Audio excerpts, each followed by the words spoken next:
Bueno, hemos querido, así como para viernes, hacer una mesa con estos dos distinguidos invitados que saben mucho de derecho, para ver si esta mini constituyente o esta asamblea sin constituyente es lo que necesita el país o, como acaba de decir la congresista Portalatino, es lo que necesitan los congresistas. ¿Ustedes qué piensan? A ver, porque se está planteando el Senado, la Cámara de Diputados, es decir, otra vez la soñada bicameralidad, pero lo que se recusa o se reniega del otro lado es con trampa, ¿no? Que se están incluyendo algunas cosas con trampa y sobre todo para que se puedan reelegir los actuales. Y hay una reelección parlamentaria por un periodo más. ¿Cuál es su opinión, doctor Urbiola? Bueno, Jaime, este es un tema que no se ha acabado ni se agotará ahora. Viene desde, podríamos decir, el 92, en que la última Cámara de Diputados y de Senadores dejó de existir con el autogolpe del señor Fujimori. No vamos a analizar ese tema, tiene una serie de circunstancias. Usted era diputado en ese momento. Yo era diputado, era el primer secretario de la Cámara de Diputados que presidía el doctor Roberto Ramírez del Villar. Y debo confesar que era un sistema bicameral que tenía algunos defectos que hay que señalar. Eran cámaras gemelas, colegisladoras, que competían entre sí y que tenían una agenda precisamente por ese carácter de ser cámaras gemelas que tenían casi las mismas competencias, porque los proyectos de ley ingresaban por las dos cámaras y se discutían en ambas cámaras. Lo que aprobaba una iba a la otra y lo que aprobaba la de senadores iba a la de diputados. Entonces había una situación de competencia. Ese era un sistema bicameral de cámaras gemelas que no debemos repetir. Por lo tanto, este tema de la bicameralidad es importante porque las características que tiene nuestro país, es un país extenso y muy accidentado en cuanto a la geografía, con no solamente regiones naturales, sino también con diversas, podríamos decir, comunidades, ¿no?, nativas. Tenemos los quechas, los aymaras, en fin, una serie de circunstancias. Claro, lo que está tratando de decir es que, para resumirlo, no es lo suficientemente representativa. No es lo suficientemente representativa. Y por otro lado, es un país con una población que está superando los 35 millones. Y estas características en todos los países que tienen una población más o menos similar tienen el sistema bicameral. Los países centroamericanos donde la población es pequeña, el territorio es pequeño, es aconsejable incluso que tengan un sistema unicameral y funciona. Por otro lado, tenemos los antecedentes históricos, ¿no? Claro. Solo 3 constituciones en 200 años de vida republicana han tenido el sistema unicameral, que no ha funcionado mucho tiempo. La de 1823, la de 1867 y la de 1993. Correcto. Ahora, Edward, lo que dice el doctor Urbiola es cierto, ¿no? Es decir, no hay la suficiente representación o la representación está mal dibujada quizá, pero en el proyecto que está en la Comisión de Constitución se sostiene que los 130 diputados el número podría ir creciendo, eventualmente vaya creciendo la población. ¿Tú cómo observas esta reforma, que es casi una asamblea sin constituyente, como le hemos dicho aquí? Es una buena observación la de la crítica que se hace, ¿no? Yo creo que aquí sería muy importante tratar de ver qué parte de lo que se ha hecho, que es el dictamen ya aprobado a estas alturas, tiene una crítica con una base jurídica y también, por supuesto, podríamos criticarla desde un punto de vista, digamos, valorativo. Eso debe estar abierto a toda la ciudadanía, no solamente a los abogados y abogadas. Pero sí creo que hay que poner las cosas en perspectiva. Yo discrepo de que este intento sea una suerte de mini asamblea constituyente, digamos, disimulada. No lo es, el Congreso tiene la competencia para reformar la Constitución. Por ahí escuché una crítica sobre que el Tribunal Constitucional en un momento habría establecido ciertos cotos vedados al poder de reforma, una suerte de núcleo esencial que no puede reformarse. El TC ha establecido que hay cotos materiales ligados sobre todo a derechos fundamentales, pero yo también discrepo de esa visión respecto a de que, por ejemplo, vía reforma constitucional no se podría tocar el retorno a la bicameralidad, ¿no? Yo creo que sí se puede, está dentro de sus facultades, y pueden haber otras críticas, digamos, sobre el procedimiento. Yo, personalmente, creo que aquí faltó un poco más de publicidad. Tuve la oportunidad de revisar un poco las opiniones que se pidieron. Fueron, de hecho, más extensas que las que en una reciente entrevista la presidenta de la Comisión de Constitución mencionó, que es algo positivo. O sea, se han pedido bastantes opiniones a diversos, no solamente profesionales, juristas, sino también instituciones. Eso es bueno. Pero me parece que faltó publicidad, porque una cosa es pedir opiniones por separado y juntarlas en un documento, y otra es abrir la cancha para que podamos debatir, como podemos debatir en este espacio, como podemos debatir sobre todo en el Congreso. Creo que eso faltó, y me parece que viene un poco tarde el hecho de decir, ahora sí vamos a abrir el debate. Eso lo comentó la presidenta de la Comisión de Constitución. Claro, abrir el debate cuando ya se aprobó. Exacto. Exactamente. ¿No? Ya se aprobó. Ahora, ¿es beneficioso para el país lo que se está haciendo? En palabras sencillas, porque a la gente le interesa. Recuerde que cuando usted era diputado, Fujimori, desde que entró al gobierno, comenzó a hacerles una campaña sistemática. Es impopular una bicameralidad, partamos de esa realidad. Es cierto, es ¿no? cierto. La bicameralidad es una creencia popular muy extendida y que se mantiene no solamente en estos últimos tiempos, sino desde antes incluso el 92. Pero hay muchas cosas que son mitos que no son ciertos. Por ejemplo, las altas remuneraciones de los diputados y los senadores.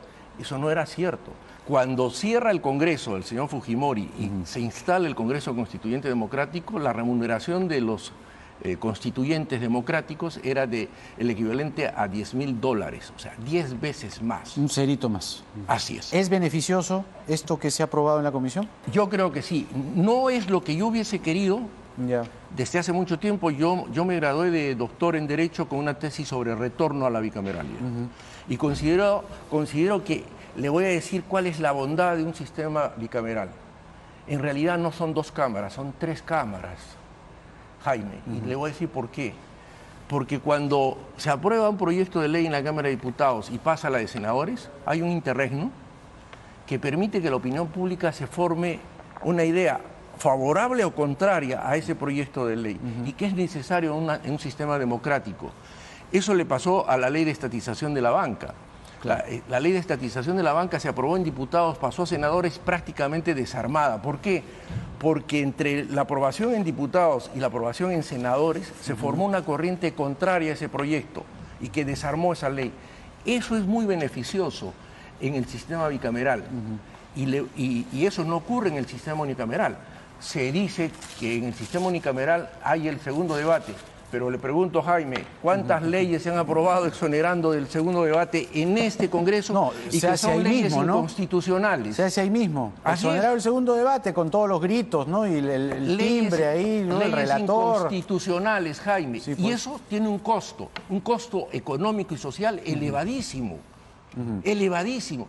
Cuando dicen que el sistema bicameral es caro, no es caro, porque hay que considerar que el error legislativo es un error que genera un alto costo para la sociedad y para la ciudadanía, que es la que paga los impuestos. Ahora, Edward, esta situación, digamos, ¿puede o reviste para ti lo que se ha aprobado en la comisión? ¿Reviste algún tipo de revisión? ¿Crees que se deba profundizar en algo más? Porque lo que yo veo, digamos, se ha puesto en blanco y negro algunas cosas que ya estaban, ¿no? en la Constitución. Ciertamente la novedad es la bicameralidad, pero como le decía yo al doctor Urbiola, es impopular. Pues.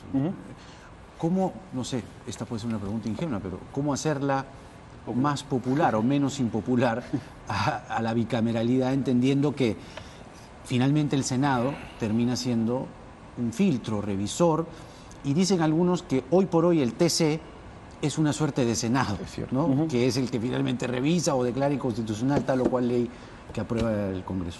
¿No? Creo que ese podría ser un argumento, o sea, el hecho de demostrar que tener 2 cámaras aumenta las probabilidades de corrección sobre el fondo de lo que se va a debatir, aumenta así, como mencionaba también el doctor Urbiola, un poco más de pausa al momento de justamente terminar por realmente aprobar una ley, ¿no? Aquí, como vemos, lo que se suele hacer es se exonera de segunda votación siempre, pero sí hay puntos que se pueden mejorar, de hecho, en esa línea y en 2 líneas de las que ha mencionado justo el doctor Urbiola. Por ejemplo, el tema de cómo hacer la pausa o cómo hacer debatir o dialogar a las 2 cámaras. En el actual proyecto, por ejemplo, básicamente, después de la aprobación de la Cámara de Diputados, va a la del Senado, pueden haber correcciones, modificaciones y luego pasa el presidente.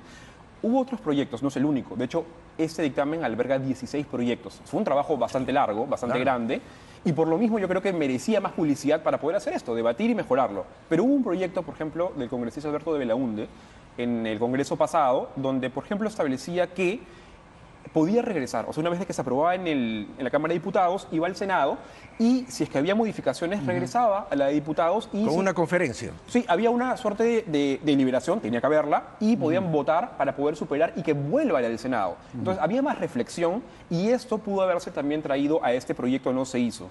Y creo que mereció un poco más de debate. Y el segundo punto, que también lo mencionó el doctor Urriola, que es muy importante, es la parte de cómo se mejora la representación. O sea, si estamos hablando de que aquí se va a subir el número de congresistas de 130 a 190, es lo que se plantea, es explicarle a la ciudadanía por qué necesitamos más y, sobre todo, cómo deben ser elegidos. En este proyecto no se establece cómo deben ser elegidos, por ejemplo, si es por distrito múltiple, si es por nivel nacional. Pero eso es un buen si punto, hay, no por me había ejemplo, percatado. no hay. Y también si hay, por ejemplo, deberían haber representantes por los pueblos indígenas o por peruanos. No tampoco dice hay. distrito múltiple. Pero se sobreentiende que los diputados son distritos múltiples y el Senado es distrito único. Se sobreentiende. Se sobreentiende, pero ¿tú crees que debería es estar lo puesto en que el se conoce papel? como mandato representativo para los diputados en función a la población electoral de las jurisdicciones, que podrían ser uninominales, que no lo dice. Eso sería también muy importante para acercar la representación al pueblo, y para el Senado, que es una representación territorial. Otra cosa también es la famosa disolución del Congreso. Se vuelve mantiene a lo del 79, lo que había en el tres, 79. Tres gabinetes. Así es. Y el Senado no se puede disolver. No. Ahora, otro aspecto, Jaime, es me parece correcto que en la Constitución, en este proyecto, se ha establecido que la Cámara de Diputados tiene como mínimo 130. Y está bien, como mínimo, porque da la posibilidad que por ley orgánica y en función al crecimiento de la población electoral se vaya fijando, como ocurre casi en todas las constituciones del mundo. Hemos tenido constituciones que no establecían el número de diputados y senadores. Es la ley orgánica la que debe establecer en función al crecimiento de la población. Creo que ese es un punto a atacar, ¿no? El otro es el de la redacción, que debe decir los diputados son elegidos bajo distrito electoral múltiple, senadores bajo distrito electoral único. Y el tema de la representación, ¿no? Porque en un momento se ha hablado desde renovación por tercios hasta que, por ejemplo, San Juan del Lurigancho tenga una representación, que el mapa electoral sea distinto, ¿no? ¿Coincides tú con eso? Sobre la representación por tercios, que además también es un mecanismo que algunos han sugerido, ¿no? Como una suerte de termómetro para la ciudadanía con capacidad de volver a reconfigurar justamente cómo estaría el Congreso o el Parlamento luego de cierto tiempo, puede ser a mitad, renovación por mitades. Por ejemplo, lo interesante, revisando un poco el dictamen de la comisión, es que, claro, hubo proyectos, eran 16, y dentro de ellos algunos planteaban esta renovación por mitades, no a mitad de mandato. Sí. Pero, por ejemplo, recogen en un momento la interpretación de Lourdes Flores Nano, ella estaba en desacuerdo, da una interpretación y parece que la toman porque no lo recogen, o sea, no recogen esta propuesta. Yo tampoco estoy muy de acuerdo con que debe haber renovación por mitades, porque hay alguna evidencia en otros países que esto politiza mucho, digamos, casi todo el momento del ciclo de elección de los congresistas. Tienes uno que es el inicio, y luego tienes por mitades, entonces estás en un periodo que podría llevarte un poco a propuestas muy populistas para ser reelegido. Pero más allá de que esa sea mi opinión o no y poder presentar evidencia, lo cierto es que, por ejemplo, es otro ejemplo de que algo tan importante como debatir si valía la pena o no aprovechar esta oportunidad para poder incluir eso como reforma constitucional debió hacerse con mayor publicidad. Por ejemplo, en los últimos años, y suelto este dato, la Constitución actual ha tenido 27 reformas parciales, 27 procesos de reforma. De las 27, solamente 3 fueron consultadas a la población. Las demás yo no diría que hicieron de espaldas a, pero sin mucha publicidad. Y eso es un detrimento para la calidad del trabajo legislativo que va a tener al final el resultado. Por ejemplo, lo que también sería muy deseable es que se puedan establecer las opiniones recibidas y hacerlas públicas, para que la ciudadanía pueda un poco debatir con los que proponen algo. Es cierto. Edward Dyer y Óscar Urriola. Jaime, una cosa final, brevemente. Creo que este tema no se agota solo con la aprobación de la bicameralidad. El tema de los partidos políticos es muy importante, y las circunscripciones electorales, porque el tema de la representación creo que es fundamental. Así es. Gracias a los dos. Ha sido un gusto tenerlos para poder hablar de esto, que sin duda pues ya se aprobó en la Comisión de Constitución, y vamos a ver su camino empedregado o no hacia el Pleno. Gracias nuevamente. Gracias.